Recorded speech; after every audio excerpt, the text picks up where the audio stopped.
Hi, I'm Kevin Flanagan, Head of Fixed Income Strategy at Wisdom Tree. And I'm Jeff Weniger, Head of Equity Strategy. And this is Minds on the Markets, where we go behind the scenes and beyond the trends to explore the forces impacting our markets.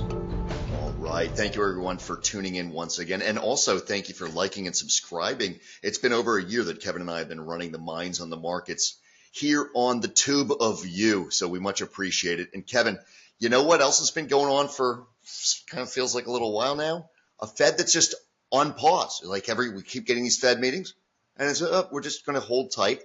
And I think some of the reality is as we've been waiting for, and others have been waiting for, it hasn't really happened just yet, is this tariff-induced inflation. Is it coming in the back part of the summer? I mean, what's the situation? You're talking September Fed meeting at this point. Yeah, I mean, first things first. We all know the storylines of how the president feels about the Fed chair. And the president cannot fire the Fed chair because he or she isn't cutting rates to the president's liking. So I always have to get that off my chest to begin these because we get tons of questions on it, but no. So we have Chairman Powell until May of next year. To the point of the questions that you were asking, you're right. You're absolutely right. We just keep pushing things back in terms of the Fed. What's interesting is the messaging has been, we're in wait and see mode. We're in no hurry to cut rates. But the more recent jobs report we got, there was this feeling that could the Fed cut rates as soon as the July FOMC meeting if the numbers showed enough cooling. Remember, you go back a year ago, it was the cooling in the labor markets that gave us that first September rate cut. And Powell did make, a couple of mentions where he left that door open just ajar, where, he said all meetings are on the table and there's many paths possible. So the bond market took that as saying, hey, the jobs number come in like this, maybe the Fed cuts rates. But we all know now, Monday morning quarterbacking, jobs numbers were once again pretty resilient, so no July rate cut. Well, and Kevin, 99% of people are not looking inside these reports and trying to figure out, payrolls are doing this or that now that U.S. population is either stabilizing or declining due to out-migration, all these other variables. Most people just know, hey, what's the unemployment rate, if they know anything. And the unemployment rate was a 4.3. Now it's 4.1. You start saying to yourself, I mean, how many rate cuts can there possibly be?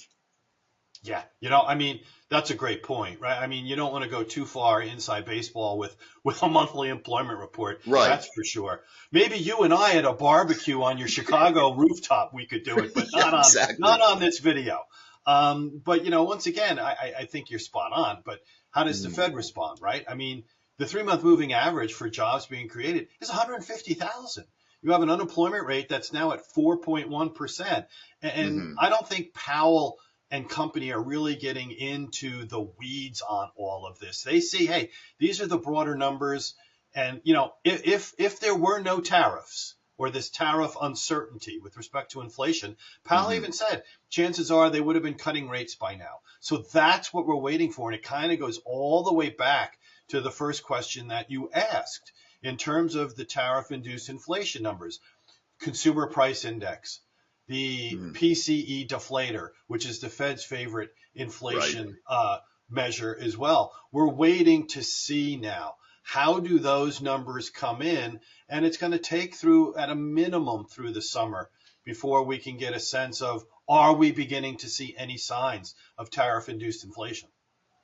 And we're hoping that you're liking and subscribing to the channel. Also, Kevin and I write the Minds on the Markets piece every couple of weeks on the Wisdom Tree website, so you can find that there as well as other things that we write. All right, Kevin, so July meeting, it's going to be go off to the beach for the July meeting, but then we're live in September? Yeah, you're live in September, but, even before we get there is August 21st to August 23rd, the annual Kansas City Fed Jackson Hole Symposium. Powell's used that as sort of a guidance for the markets for what may be coming. So we may not have to wait all the way till September. We still have August. I totally forgot about Jackson Hole. Okay, so forget July, focus on Jackson Hole. That's the takeaway. Yeah, I think at this point that would be your first stop on the train. Yeah. Okay, cool. Well, thank you, everyone. This is Minds in the Markets. I'm Jeff Weniger. That's Kevin Flanagan.